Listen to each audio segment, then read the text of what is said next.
आज हम करने जा रहे हैं आपके भूगोल का दूसरा चैप्टर। हम लोगों ने संसाधन पढ़ चुके थे और इसमें प्रकार प्राकृतिक संसाधन में सबसे पहला संसाधन है हमारा भूमि संसाधन। हम जानते हैं भूमि एक हमारे लिए महत्वपूर्ण संसाधन है। भूमि पर ही मिट्टी मिलती है, इस पर हम कृषि करते हैं। भूमि पर अपना जीवन यापन करते हैं हम लोग और अनेक काम करते हैं, जैसे हम लोग नगर बसाते हैं, पशुपालन करते हैं, उद्योग यानी फैक्ट्री लगाते हैं। इसके बाद भी मिट्टी क्या है, एक सीमित संसाधन है और हमें चाहिए कि इस मिट्टी का उपयोग अलग अलग उद्देश्य को पूर्ति करने के लिए आराम से और सही ढंग से इसका उपयोग करें। और भूमि और मिट्टी में अंतर होता है। भूमि पृथ्वी के ऊपरी भाग को कहते हैं भूमि, और मिट्टी उसको कहते हैं मिट्टी। पृथ्वी का वह भाग यानी भूमि के ऊपर का भाग जिस पर हम कृषि करते हैं, यानी भूमि के ऊपर ही मिट्टी पाई जाती है जिस पर हम लोग कृषि करते हैं। कहते हैं भूमि संसाधन का भौतिक स्वरूप, यानी हमारे भारत में कैसा इसका स्वरूप है। भारत भूमि संसाधन के संपन्न है, जहाँ भारत में भूमि के लगभग 43% भाग पर मैदान फैला हुआ है, जिस पर जो कृषि करने के लिए अति उपयोगी है, और 30% भाग पर्वतीय क्षेत्र है जिस पर पर्यटन करेंगे, मतलब क्या है वहाँ पर घूमा जा सकता है, ट्रेवलिंग कर सकते हैं जाकर। उसका कहता है 27% भूभाग पठार के ऊपर फैला हुआ है, जहाँ पर खनिज, जैव ईंधन और वन संपदा पाए जाते हैं। यहाँ एक चार्ट के वजह देख सकते हैं, पठार 27% है और क्या है मैदान 43%, पर्वत क्या आपका 30% है। उसके बाद आगे है कि मिट्टी यानी भूमि के ऊपर मृदा यानी मिट्टी का निर्माण कैसे हुआ है। कहता है पृथ्वी की ऊपरी सतह जिस पर वनस्पतियाँ उगती है, बढ़ती है, फलती फूलती है, उसे मृदा या मिट्टी कहते हैं, जिस पर हम लोग कृषि करते हैं। यह भी कह कहते हैं पृथ्वी का वह भाग जिस पर हम कृषि करते हैं उसे हम मिट्टी कहते हैं। भूमि और मिट्टी में अंतर होता है, ये बता चुके हैं आपको। भूमि का निर्माण निर्जीव चट्टान से होता है, परंतु मृदा एक यानी मिट्टी एक सजीव पदार्थ है। कहता है मिट्टी बनने में बहुत ही लंबी अवधि के बाद मिट्टी हमारी बनती है। यह बहुत ही जटिल प्रक्रिया यानी बहुत ही समय लेने वाला है। वस्तुतः 1 सेंटीमीटर मिट्टी बनने के निर्माण में लाखों सैकड़ों वर्ष लग जाते हैं, और ये बहुत ही धीमी प्रक्रिया, इसको भूगोलवाद इसको बहुत धीमी प्रक्रिया मानते हैं, अत्यंत धीमी। और यह फिर भी यह क्या प्रकृति का अमूल्य उपहार है। हमारे पृथ्वी पर 1/3 क्या है जल है, और 1% क्या है, 1 भाग स्थल है। उसमें क्या है हमारा भूमि यानी मिट्टी पाए जाते हैं, पठार पाए जाते हैं, और क्या है मैदानी इलाका पाया जाता है। उसका है मृदा निर्माण के कारक, यानी भूमि के ऊपर मिट्टी किन किन कारणों से बन सकता है। पहला कारण क्या है, स्थानीय जलवायु, यानी वहाँ की जलवायु कैसी है, गर्म है या ठंडा है, उसके हिसाब से। उसका मूल शैल या चट्टान, यानी उसके आसपास कैसा चट्टान है, चट्टान के टूटने से कैसी मिट्टी पड़ेगी, इसके बारे में आगे हम पढ़ेंगे, चट्टानों टूटने से कैसी मिट्टी बनती है। उसमें खनिज के कण, यानी जो खनिज निकालते हैं उसमें कुछ कण भी माइनिंग करते वक्त निकलते हैं। इसका वनस्पतियाँ और जीव यानी पेड़ पौधे और क्या जीव जंतु को सड़ने गलने से बनती है। उसको भू आकृति और ऊंचाई, यानी वहाँ की जहाँ बनने के कारण क्या है मिट्टी, वहाँ की भू आकृति कैसी है पृथ्वी की और यानी भूमि की, और क्या है उसका ऊंचाई क्या है।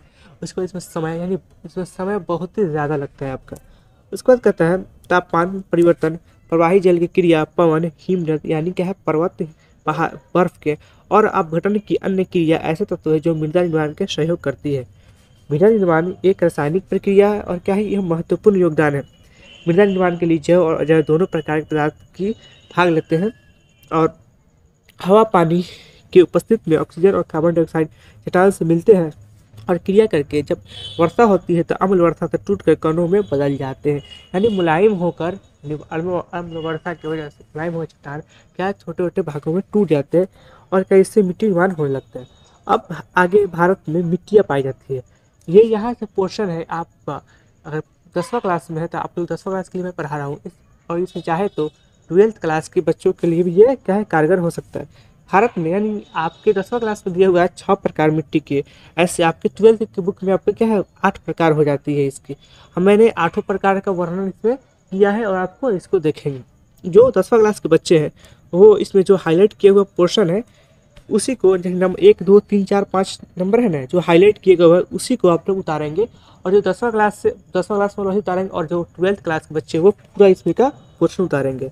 कहता है भारत में 6 प्रकार की मिट्टी पाई है, जलोढ़ मृदा, काली मृदा, लाल व पीली मृदा, और कहता है लेटराइट मृदा, मरुस्थलीय मृदा, पर्वतीय मृदा, और आगे 2 मृदा है यानी क्षारीय व लवणीय मृदा, और क्या एक और भी जो आगे हम लोग देखेंगे। आप लोग 10वां क्लास के हिसाब से 6 ही मृदा के प्रकार आपके किताब में है, यानी आप लोग 6 ही को इसमें नोट कीजिएगा। आगे देखिए, जलोढ़ मृदा भारत के नदी घाटी क्षेत्रों व तटीय क्षेत्रों में पाई जाती है। यहाँ पे हम लोग देख रहे हैं जहाँ पे क्या है ग्रीन कलर से मैप में रंगा हुआ है, इस इलाकों में क्या है जलोढ़ मृदा पाई जाती है। इस इलाके में क्या है पश्चिम बंगाल है, आपका बिहार है, गुजरात है, क्या पंजाब है, हरियाणा है, कुछ और भी गुजरात के जगह है, क्या है यहाँ पर जलोढ़ मृदा पाई जाती है। यह भारत में सबसे ज़्यादा क्षेत्र में पाई जाने वाली मिट्टी है, जो लगभग कितना 43% पाई जाती है। यह मिट्टी सबसे अधिक उपजाऊ मानी जाती है। उत्तर भारत की विशेषता जलोढ़ होती है। भारत में लगभग 6.4 करोड़ हेक्टेयर में फैली हुई है। पूछेगा कि जलोढ़ मृदा का विस्तार भारत में कितना है, तो 4.6 करोड़ हेक्टेयर। उस पर गंगा ब्रह्मपुत्र के डेल्टा से मिट्टी बनता है, यानी मिट्टी का निर्माण कैसे होता है जलोढ़ मृदा का। इसमें 2 भाग देखिए, बांगर और खादर। देखिए यहाँ पर गुलाबी कलर से रंगा है और पिंक कलर से, यहाँ देखिए जब नदी बहती है तो ये नदी की धारा बह रही है, ये पिंक पीला कलर से जो नदी बह रही है, हमारी नदी बहती है तो देखते हैं क्या नदी क्या है बहते बहते क्या होती है वो गड्ढा करते चली जाती है, और क्या कुछ भाग ऊपर होता है कुछ भाग नीचे हो जाती है। यानी देखते हैं नहर देखते हैं तो क्या वो गड्ढा होती चली जाती है, और क्या कुछ भाग ऊपर क्या कुछ भाग नीचे। तो वो जो भाग बांगर यानी ऊपर रहती है उसको बांगर बोलते हैं, जो नीचे रहती मिट्टी वह क्या है आपके जो क्या है यहाँ पर केसरिया कलर से दिखाया गया है जो कलर है वो क्या है आपका खादर। यानी बांगर क्या है ऊपर पाया जाता है, और खादर क्या है ऊपर, खादर आपका नीचे पाया जाता है। और क्या है बांगर थोड़ा कम उपजाऊ होता है, और क्या है खादर ज़्यादा उपजाऊ होता है। कहता है यह नदी से दूर होती है, यह पुरानी जलोढ़ मिट्टी होती है। क्या कटी मिट्टी दी ऊपर चली जाएगी, और क्या क्या है उसके बाद खादर नीचे चली जाएगी, इसलिए पुरानी हो जाएगी। ऊंचे स्थान पर होती है, कम उपजाऊ होती है, पानी की कमी होती है। तो ऊपर हो गया पानी कमी हो जाएगा, इसे प्राचीन जलोढ़ कहते हैं। खादर नदी के पास होती है, पानी की इसमें अधिकता होती है, इसलिए ये कहा अधिक उपजाऊ हो जाती है। बाट के पास होती है, नीचे स्थान पर होती है, हर साल नई बनती रहती है, और यही नई पुरानी होती है क्या होता है आपके बांगर बन जाती है, इसे नवीन जलोढ़ कहते हैं। उसके बाद उत्तर बिहार में बालू प्रधान दियारा क्षेत्र को दियारा भूमि कहते हैं, जो पूरे दुनिया में क्या है आपके मक्का के लिए फेमस है। ठीक है, आगे तो उसको है काली मृदा। ये मैप पे देख रहे हैं इन जगहों पे क्या है काली मृदा पाई जाती है। जैसे यहाँ पे क्या है आपका मध्य प्रदेश है, महाराष्ट्र है, कुछ कुछ भाग क्या है तमिलनाडु के हैं, यहाँ पे क्या है काली मृदा पाई जाती है। काली मृदा ज्वालामुखी क्रिया द्वारा लावा के जमा होने से बनता है। इसका निर्माण अग्नि चट्टान से हुआ है। अग्नि चट्टान से कहते हैं जब लावा निकलने के बाद वो सूखती है, और यानी ठंडा होने के बाद जो टूटती है उसी को अग्नि चट्टान बोलते हैं। वो टूट टूट के उससे भी मिट्टी का निर्माण होते हैं, उससे काली मिट्टी बनती है। इसे कृष्णलीय गुण पाए जिसके कारण इसमें जल धारण की सबसे अधिक क्षमता होती है। यानी कृष्णली में क्या होता है पानी इसमें आसानी से एक तरह का बोलिए छेद छेद रहती है, यानी कि इसमें सुराख रहती है, सुराख से क्या है मिट्टी पे पानी जाती रहती है। यह इस मिट्टी में क्या है पानी कम हो जाती है, इसमें क्या है दरार पड़ जाती है, जिसके कारण इसको स्वतः जुताई वाली मिट्टी भी कहा जाता है। पूछे स्वतः जुताई वाली मिट्टी किसे कहा जाता है, काली मृदा को। उसको यह कपास के लिए उपयुक्त माना जाता है, इसलिए इसे कपासी मृदा भी कहा जाता है। पूछे कपासी मृदा किसे कहा जाता है, क्या है आपके काली मिट्टी, या फिर कपास किस मिट्टी में उगाई जाती है, काली मिट्टी। ठीक है, पूछे इनमें कपास किन मिट्टी में उगाई जाती है, काली मिट्टी में। इसका दूसरा नाम आपके 10वां क्लास में रेगुर दिएगा, पर आगे क्लास में चरनोजम इसका नाम हो जाएगा, क्या है चरनोजम और क्या है रेगुर। और तीसरा कपासी मृदा, इसका क्षेत्र क्या है गुजरात, महाराष्ट्र, छत्तीसगढ़, तेलंगाना, अरुणाचल प्रदेश, क्या है इन राज्यों में इसका मृदा का विस्तार है। उसके बाद यह सबसे ज़्यादा कहाँ महाराष्ट्र पाई जाती है, इसलिए महाराष्ट्र में कपास उगाया जाता है, कपास से सूती वस्त्र बनता है, इसलिए महाराष्ट्र में आगे पढ़ेंगे अब सूती वस्त्र उद्योग पाया जाता है बहुत बड़े लेवल पर। यानी महाराष्ट्र के मालवा के पठार पर काली मिट्टी के लिए जाना जाता है, फेमस है। उसके बाद भारत में काली मिट्टी वाली भूमि का क्षेत्रफल लगभग 6.4 करोड़ हेक्टेयर में फैला हुआ है, जो 15% है।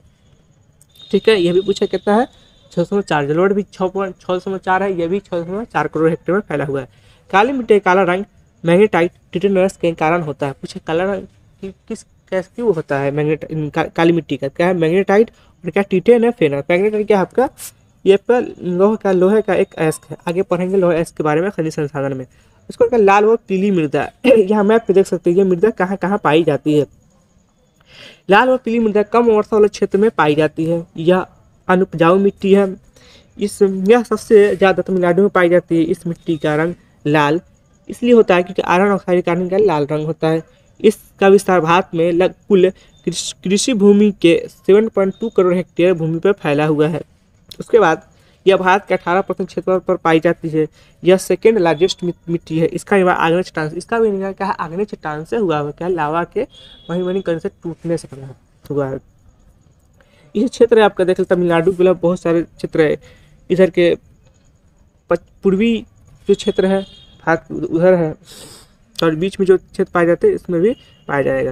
राज्य उतना नहीं पूछता है, ज़्यादा पूछता है कि इसकी खासियत ही पूछा जाता है। उसके बाद कहता है लेटराइट मृदा। इधर एक टॉपिक छूट गया है, इसमें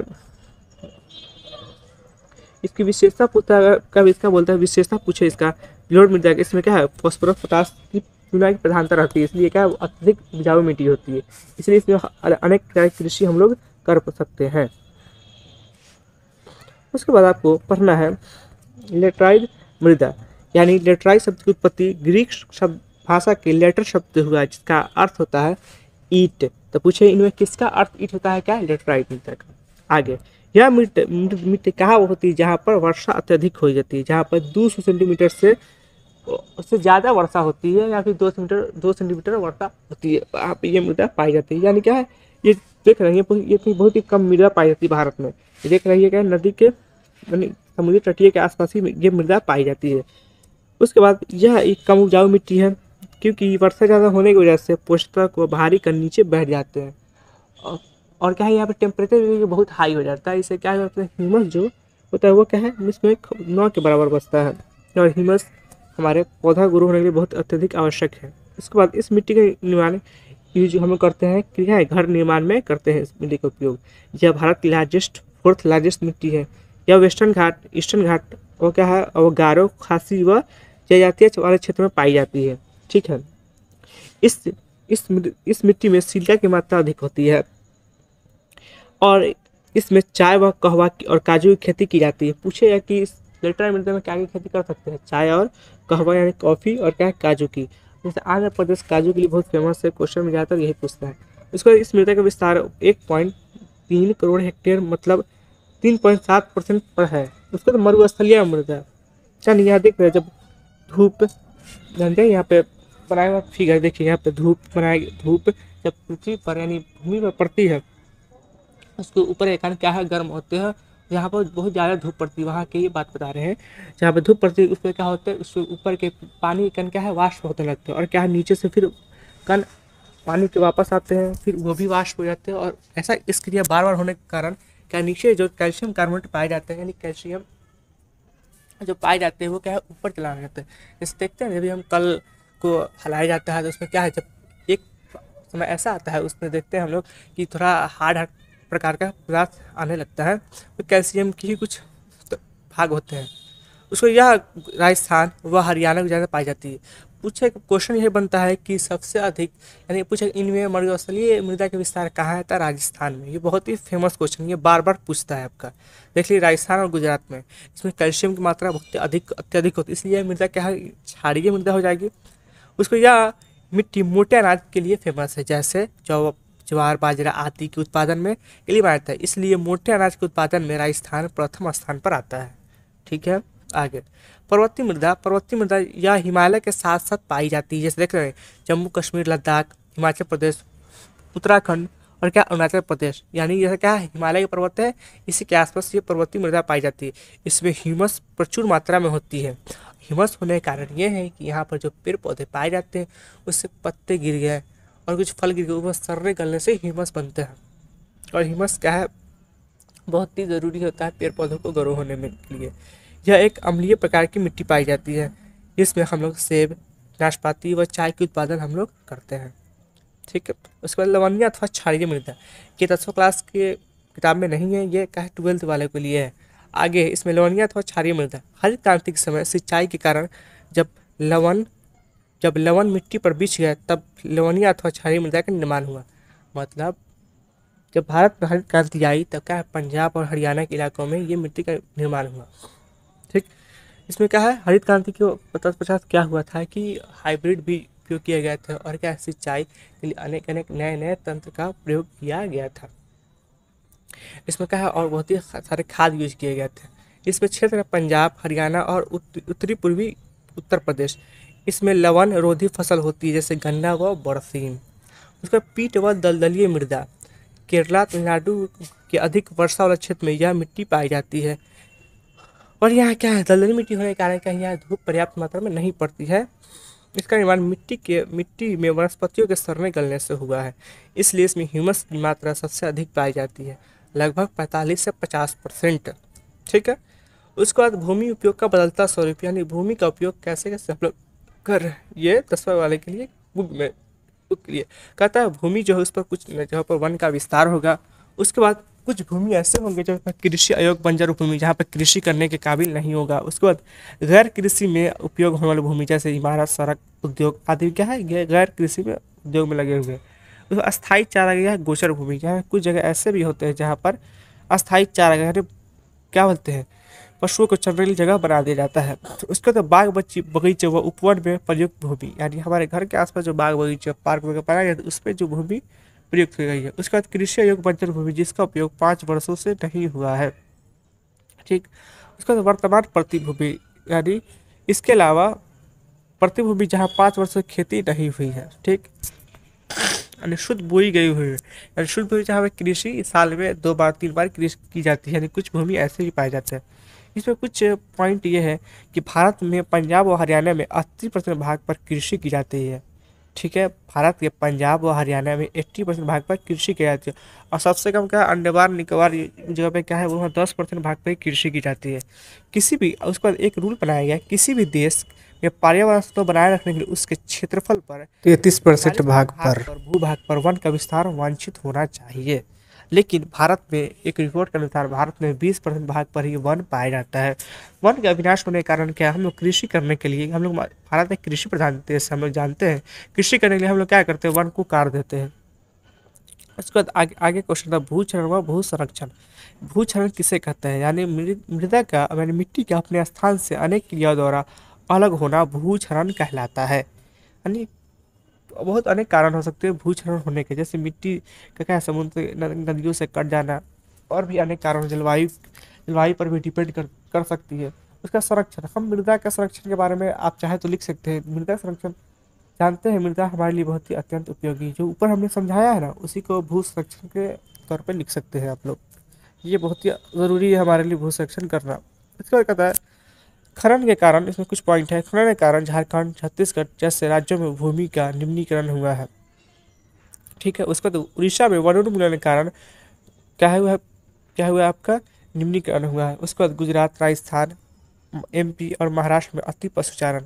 पूछता है कि अति पशुचारण से कहाँ भूमि निम्नीकरण हुआ, तो महाराष्ट्र ज़्यादा ऑप्शन देता है। उसके बाद पंजाब और हरियाणा में अधिक सिंचाई, यानी पूछेगा कि अधिक, यानी हरियाणा में भूमि निम्नीकरण का कारण क्या है, या पंजाब में भूमि निम्नीकरण का कारण क्या है, तो क्या है अत्यधिक सिंचाई, वहाँ पर नहरें का बहुत अच्छा विकास है। उसके बाद पवन अपरदन वाले क्षेत्र में पट्टिका कृषि आवश्यक होती है। और आगे है सोपानी कृषि उत्तराखंड में प्रचलित, यानी सीढ़ी नुमा खेती उत्तराखंड में बहुत ही प्रचलित मानी जाती है। उसके बाद मेढक को के प्रजनन को नष्ट करने के लिए और आसान एंड्रीन है, यानी कृषि करने में जो बचाव करने के लिए क्या हम लोग एंड्रीन नामक केमिकल का छिड़काव करके मेढक के प्रजनन को नष्ट करने में हम लोग इसका प्रयोग करते हैं। इसको आप लोग 10वां क्लास वाले जो इसको हाईलाइट किए गए उसी को उतारेंगे, और जो 12th वाले बच्चे हैं उसको पूरा इसको उतारेंगे, और इसको हो सके तो बार बार पढ़ेंगे। एक बार रटने से नहीं होगा, इसको बार बार पढ़ेंगे, इसको साफ साफ उतारेंगे। ठीक, चलिए चलते हैं, मिलते हैं अगली बार, अगले क्लास।